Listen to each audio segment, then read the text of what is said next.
Hello people, it's Quackalak and Inspirational back on another video. So today we're going to continue the legendary martial arts franchises breakdown. Broke down the IP series, broke down the Undisputed series. So next one we're going to do is the Raid 1 and 2, starring Uwais, probably saying his name wrong.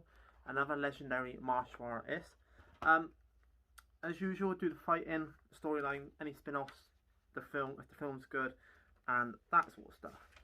So just before I carry on, if you could drop a sub, that'd be much appreciated. Yeah, so let's crack on.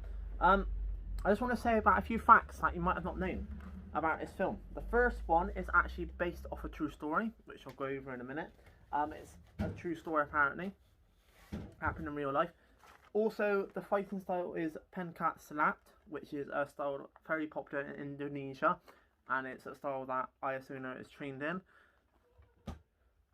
Also, one of the main actors in the film is going to be playing Sub-Zero in the new Mortal Kombat film. So I just want to throw those details out there just for the fun of it.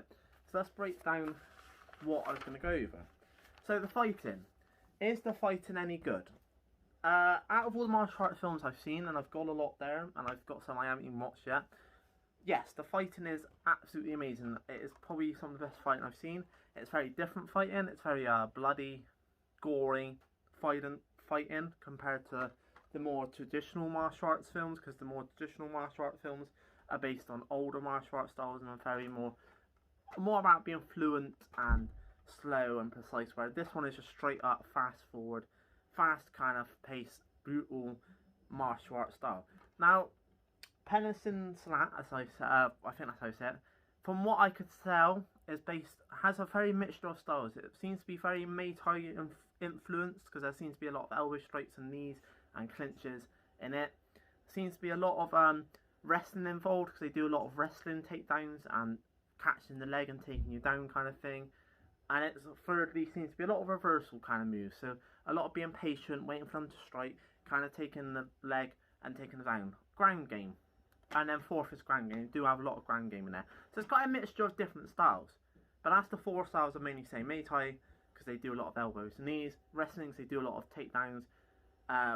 Kind of Wing Chun kind of moves where they wait for the opponent kind of to attack and take them down.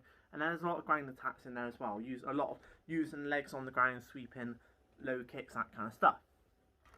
So the fighting throughout both films is absolutely amazing, like I said. Especially the last two boss fights. The first one, without going into detail, because that's what I'm going to in a minute. The bad guy, there's two kind of main bad guys. There's the main boss bad guy that has someone underneath him who kind of is the one who does the big fight at the end, and it's an absolutely amazing fight because it's one of the main characters with another character against the bad guy, and it makes it's got about a good 10-minute fight, but it's really good fight and really like up there and one of the best fights you'll see. And then the second one, again, awesome fights throughout, and especially the last fight he has with the boss, it is one of the best fights I've seen in a long time. Very long, good 15-10-minute fight, but again, it makes sense, and it is a very backwards and forwards fight. And the way they end the fight as well is just amazing. I can't really describe how good the fights are. You need to watch these films yourself to find out how good the fights are. On to the storylines. Do the storylines make sense? Are they good? Yes. Like I said, the first one is based off a true story. And essentially the first one is about them storming a tower that is controlled by a criminal lord kind of guy from the criminal underground. And they storm it. Uwais and his teams, they're like an FBI team, a special forces team that gets sent in to take it over. And also their captain, like I said, is the one who's going to play Sub-Zero in Mortal Kombat. And he has a really good fight with the sub-boss as well. Or the main boss fight, should I say. There's also, like I said, those fights throughout the film. And you'll find out that his brother, Uwais and his brothers, was working with the bad guy in the end, kind of undercover, and he joins up Uwais to fight the bad guy. And that's why I said about there's two people that fight the bad guy. Uwais and his brother, kind of, because his brother gets found out by the bad guy. Brother gets locked up, and then Uwais finds his brother, and then because the bad guy's such cocky, like, come on, bring it on, I'm that good, then he ends up letting him go and saying, come on, and both of you fight me, and that's what happens. The bad guy fights both of them, Uwais and his brother. Really good fight, really good storyline, I feel. And you also find out the police captain got sent in there to basically get killed, because the police captain was not liked by the rest of his team, the higher ups in his team, and he got sent in there to be killed. Number 2 is a bit more of a slow burner because it's basically essentially, because obviously number 1, it's like I said, it's a very gory film. He does end up killing, which Arizona is a police officer, so you can't really be killing people. So to escape his prison sentence, he gets sent to prison undercover to find someone in the prison that he then joins, who ends up being another bad guy on the outside world, and is trying to take over the criminal underworld and take over his boss and become the new big criminal boss. Which he kind of does eventually. He kind of does do that. He takes out his boss and takes over his place in the criminal underlord. But it's also about how they're kind of like two tribes playing against each other, because you also got another group of criminal underlords and another criminal group that are trying to kind of take over and become the top criminal lords. So there's a lot of storyline in that as well. It's just a lot slower than number 1. Awesome last fight, like I said, with Amazonas. And Amazonas then kind of gives up the end because he gets kind of like, he beats the bad guy and he goes to escape, and then he's confronted by about 20-30 men and he just gives up. So, which bit gutted, because that means there probably won't be a number 3. But yeah, both storylines, amazing storylines, good storylines, both make sense, really good, thought out, really good. The only difference, and like I said, is number 2 is a lot slower than number 1, which you get that. I've noticed that in other films as well. You do it in the main police story franchise with Jackie Chan, which is another one I will be covering. So they do that a lot. Normally the first film's better than the second, or the first film has a lot more action compared to storyline. But nevertheless, they are good storylines. Can I spin-off films? There is no spin-off films, which is a shame. There is films that Arizona has been in, but there's obviously not spin-offs to this.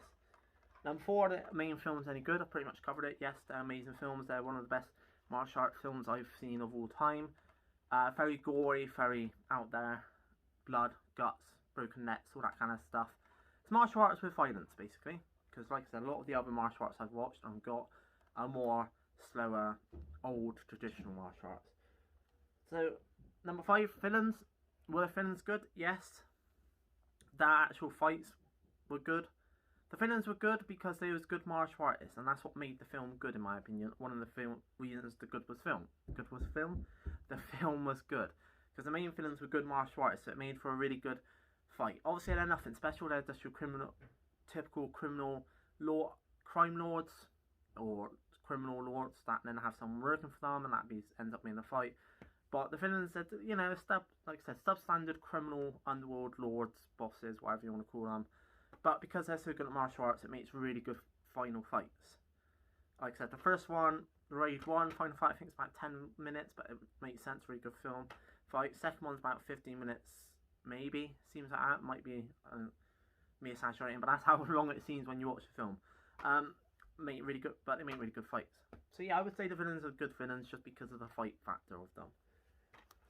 Last but not least, do I think the Raid 1-2 made IS Onus? No, I do not, because 3 particular films that he's in that I've seen that I think made him before this one is Headshot, Metrodrome, probably saying that line wrong, and The Night Comes for Us.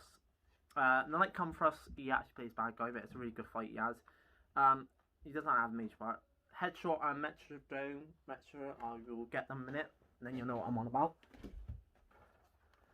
I would argue that one of these 2 made him.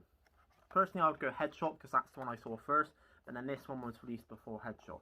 So I would say one of these 2 films made him. Headshot or Merturentun. I can't say it properly. One of these 2 films I would say made him. Not the Raid. So yeah, that's my review of the Raid 1 and 2 series. I don't know what film series I'll be doing next because I still haven't watched the Backline series. I'm just too busy to fight, camp and work at the moment. But, you know, I don't know. Might be the Police Story series. Might be SP 1 and 2. And a Bucker. I don't know, there's a few I'm going to cover, so, you know. But I hope you enjoyed this review. Well, not review. Breakdown of the Raid Series 1 and 2. I've been Inspiration 8. Make sure you keep an eye on the channel. I'll be back next week for the next Bro versus Bro Locked In. I don't know what the second video will be. Maybe another legendary martial arts franchise film series.